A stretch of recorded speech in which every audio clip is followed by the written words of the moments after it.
Selepas agama-agama disatukan, maka akan ada satu tempat peribadatan yang sama. Maknanya tempat peribadatan international antarabangsa yang satu. Maka itulah yang digambar sebagai Third Temple. Third Temple terbentuk, maka pada ketika itu dia akan keluar, dia akan keluar sebagai seorang yang memimpin, dilantik sebagai pemimpin. Dajjal ni dia bukan sebarang orang, dia bukan orang sembarangan. Dia adalah orang yang ada keturunan raja, yang boleh ditapalkan sebagai pemimpin dunia. Dia ada orang yang ada kekuatan dari sudut politik. Maknanya dia boleh bercakap dari sudut aspek politik. Dia ada kekuatan dari sudut aspek kemanusiaan. Dia ada kekuatan dari sudut aspek ekonomi. Dia boleh membantu menyelesaikan masalah ekonomi dan masalah-masalah yang lain.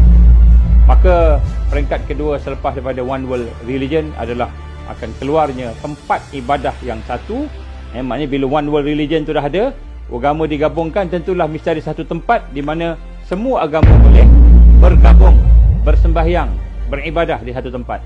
Maka tempat yang mereka pilih ialah Masjidil Aqsa, iaitu tempat di mana 3 agama besar berada di situ dan berebut untuk menjadi, kita kata, tuan punya. Maka dia kata untuk lebih adil, Masjidil Aqsa akan dijadikan sebagai tempat ibadah antarabangsa di mana semua agama boleh beribadah di situ. Termasuklah Islam, termasuklah Yahudi, termasuklah Kristian, termasuklah Hindu, termasuklah Buddha dan sebagainya.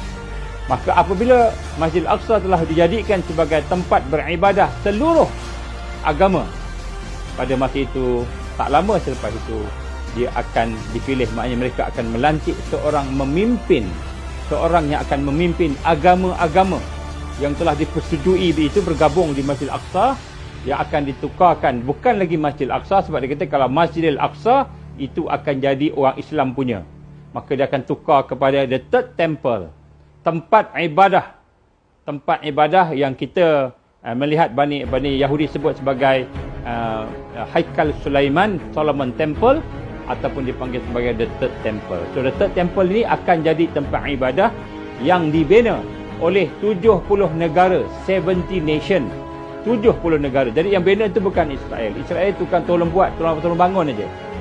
Tapi yang di belakangnya ada 70 negara bersama dengan agama-agama seluruh dunia. Maka dia akan menjadi tempat ibadah kepada seluruh agama-agama di dalam dunia ini. Dan pada masa itulah siapa yang jadi imamnya, siapa yang jadi pemimpinnya, maka akan anointed pada masa itu, and anointed the king of the world. Akan ditabalkan seorang raja di atas muka bumi ini yang akan menjadi pemimpin kepada seluruh dunia, iaitu digambarkan sebagai itulah dia Al-Masih Dajjal. Maka ketika kita melihat peristiwa itu telah berlaku, maka Al-Masih Dajjal dah keluar. Maka bagi mereka yang dalam keadaan lemah, dalam keadaan tidak ada kekuatan, tidak bersama dengan kekuatan umat Islam, maka jadilah orang yang low profile. Maka pada ketika itulah mereka akan membina temple tadi, dan akan bersatu di bawah satu temple. Dan akhirnya yang ketiga, setelah temple itu dibina, dia keluar dan kemudian dia akan menjadi the third, kita kata United Nation, dunia, pertubuhan dunia. United Nation akan berpindah ke temple, the Third Temple ataupun Haikal Sulaiman, untuk menjadikan kepimpinan dunia, menjadi kepimpinan dunia itu adalah kepimpinan yang berada di Palestin, dan sama ada di atas runtuhan Masjidil Aqsa ataupun di sebelah Masjidil Aqsa. Sebab sekarang ni ada dua pandangan, sama ada dibuat di atas runtuhan Masjidil Aqsa ataupun dibuat di sebelah Temple Mount. Yang digambarkan Temple Mount itu ialah Quba As-Sakhrah. Quba As-Sakhrah ni yang warna emas, Dome of the Rock. Dibuat kat situ. Jadi antara dua. Jadi di sinilah kita lihat, apabila telah berlaku begitu, maka kita akan melihat pengisytiharan raja kepada dunia.